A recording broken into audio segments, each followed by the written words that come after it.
Okay, let's talk about getting your trig values memorized for sine, cosine, and tangent. Lots of people have lots of methods. I'm going to show you my method for this. And my method just says to do this. Make a table. And actually, I'm going to make it here because for some reason it's not showing up very well. So I'm going to do sine, cos, tangent. Now, some people say, well, if like sine is the y value and cos is the x value, why are you doing it this way? Because sine over cos equals tangent, and that's going to help me a lot. Then across the top, I'm going to put 0. And then I need my radians, 6, 4, 3, 2.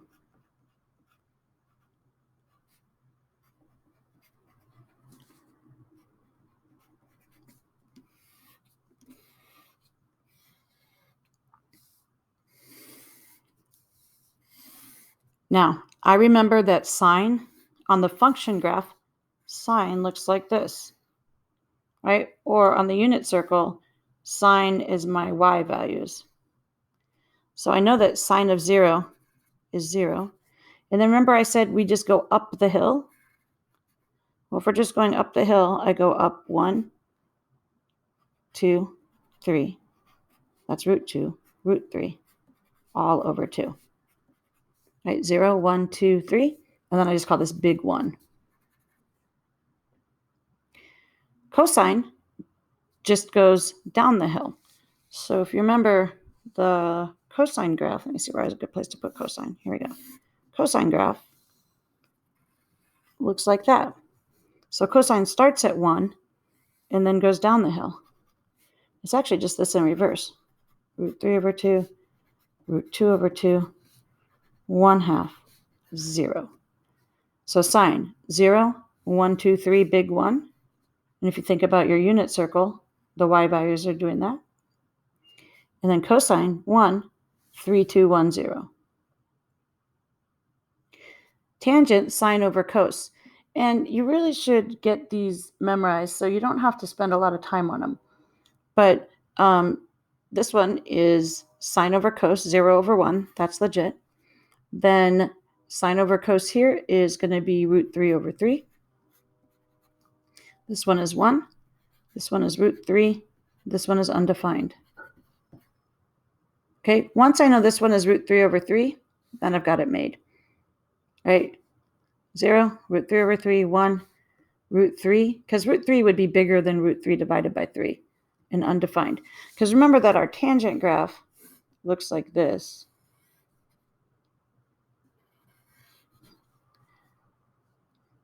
With pi over 2 as the asymptote.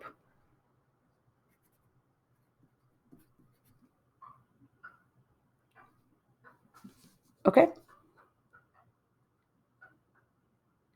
So if you can get this memorized, then you're going to be able to like really fly through your trig values. So let's say you're asked to evaluate some trig. Somebody says, hey, what's sine of 5 pi over 6? Well, I know my pi's over 6's for sines are always going to be 1/2. And now the only thing I have to think about is, whoops, I can't believe I put a negative there. The only thing I have to think about is this going to be positive or negative?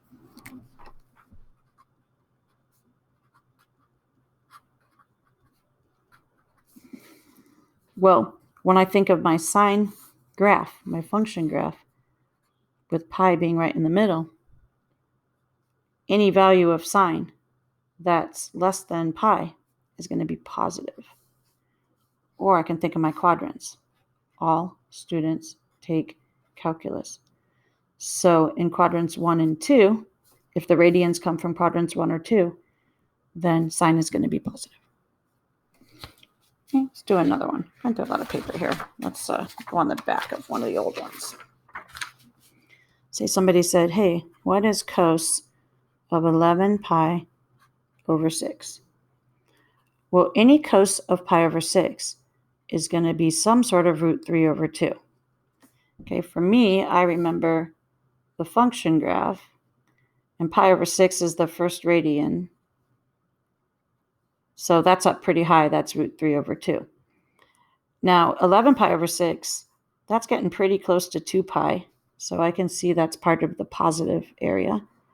Or if you use your all students take calculus, 11 pi over 6 is here in quadrant 4, right? Because we're almost all the way around the unit circle. So it's going to be positive. Okay, let's do another one. Let's say somebody said, hey, what's tangent of 5 pi over 3? Like, oh no, I don't know.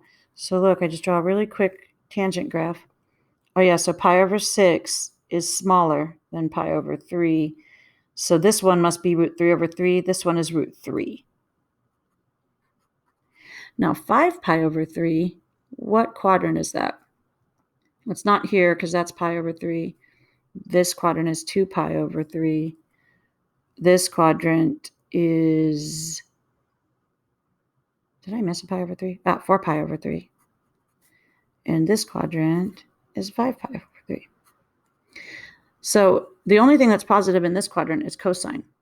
So this has to be negative. And since tan is sine over cosine,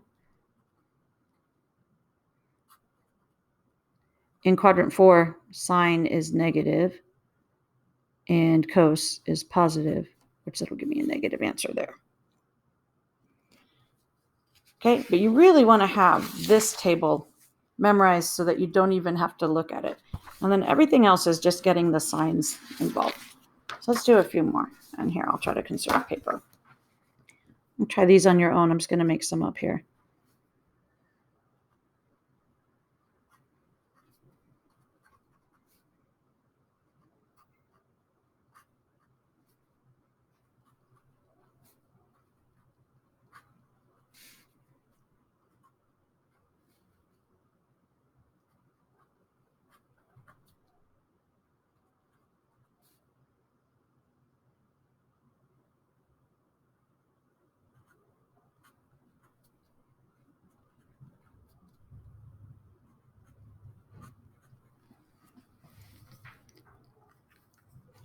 So I'd like you to stop the recording and try to identify these as quickly as possible.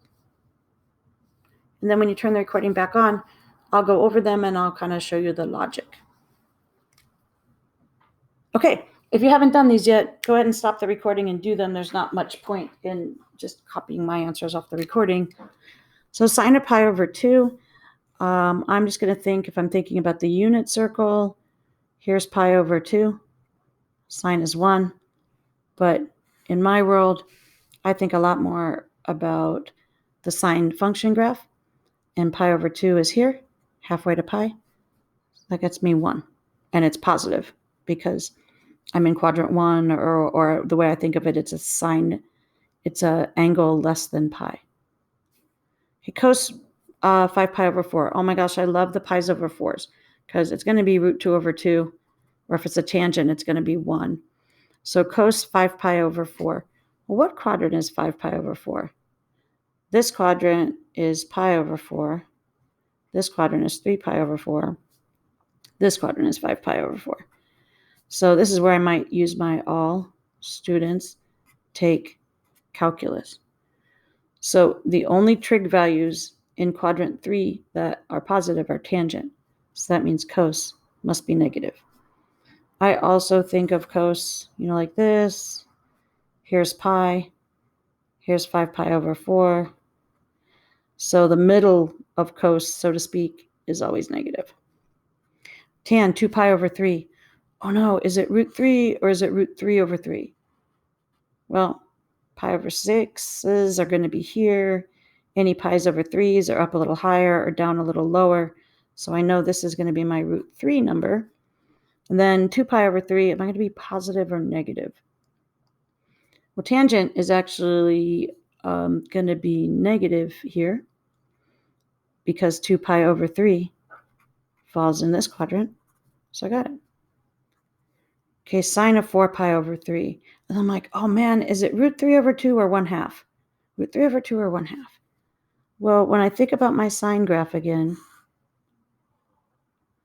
as it gets started, pi over 6s are smaller than pi's over 3s if you want to think of it with kind of bad math.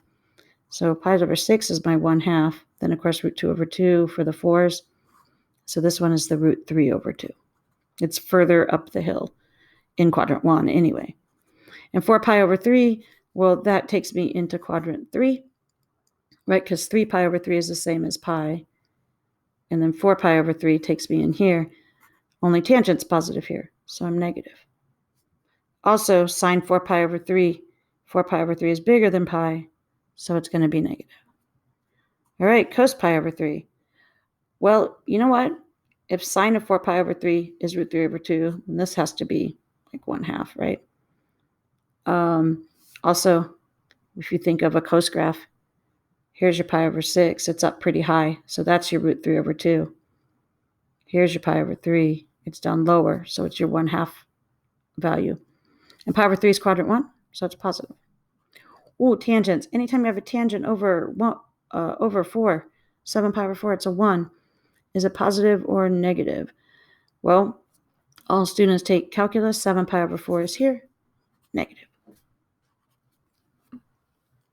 Okay, that's my logic. I think you'll find on a lot of, if you want to YouTube it, there are lots of other ways to remember your trig.